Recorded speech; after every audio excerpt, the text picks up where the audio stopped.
সংযুক্ত আরব আমিরাত প্রতিনিধি এস.এম. শাফায়েত, লন্ডন সংবাদদাতা সরোয়ার হোসেন ও কুয়েত প্রতিনিধি মোহাম্মদ জালাল উদ্দিনের তথ্যচিত্রে প্রবাসী সংবাদ জানাচ্ছেন ইমতিয়াজ আহমেদ। আন্তর্জাতিক মাতৃভাষা দিবস উপলক্ষে যুক্তরাজ্যের কার্ডিফে শাহজালাল বাংলা স্কুলে আয়োজন করা হয়েছে কবিতা আবৃত্তি ও আলোচনা সভা।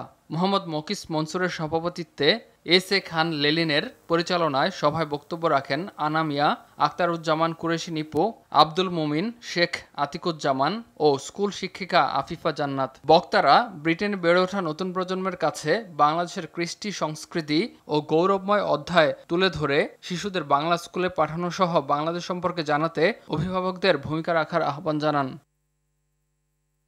চাঁদ দেখা ও তারাবির নামাজের মধ্য দিয়ে সংযুক্ত আরব আমিরাত সহ মধ্যপ্রাচ্যের বিভিন্ন দেশে শুরু হচ্ছে পবিত্র রমজান মাসের আনুষ্ঠানিকতা। সংযুক্ত আরব আমিরাতের ন্যায় সৌদি আরব, কুয়েত, কাতার সহ বেশ কয়েকটি দেশে শনিবার থেকে শুরু হবে সিয়াম সাধনার মাস রমজান।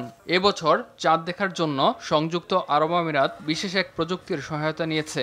আধুনিক ড্রোন ও কৃত্রিম বুদ্ধিমত্তা ব্যবহার করে চাঁদ পর্যবেক্ষণ করেছে দেশটি, যাতে সঠিক সময় ও অবস্থান নিশ্চিত করা যায়। বিশেষজ্ঞদের মতে এর মাধ্যমে চাঁদ দেখা সংক্রান্ত সিদ্ধান্তে যোগ হয়েছে নতুন এক মাত্রা।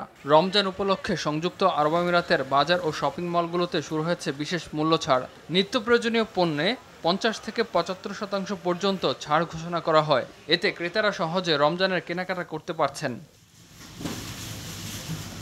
সংযুক্ত আরব আমিরাতের আজমানে সালানা ওরসে হজরত গাউসুল আজম রাদিয়াল্লাহু আনহু ও ফাতেমায়ে সানি রোহানি আম্মাজান রহমতুল্লাহ আলাইহির সালানা ওফাত শরীফ স্মরণে ইসালে সওয়াব মাহফিল অনুষ্ঠিত হয়েছে। আলহাজ মোহাম্মদ হারুন এম আজাদের সভাপতিত্বে প্রধান অতিথি হিসেবে ছিলেন কাগতিয়া আলিয়া গাউসুল আজম দরবার শরীফের মাননীয় মোরশেদে আজম। আর উপস্থিত ছিলেন মাওলানা মোহাম্মদ জাফর, মাওলানা মোহাম্মদ সেকান্দার বাড়ি ও মাওলানা মোহাম্মদ মজিবুল করিম সাইমন সহ অনেকে। কুয়েতে যথাযোগ্য মর্যাদায় পালিত হয়েছে দেশটির ৬৪তম জাতীয় ও ৩৪তম স্বাধীনতা দিবস।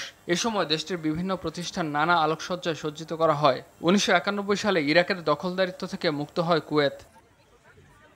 ইমতিয়াজ আহমেদ, RTV।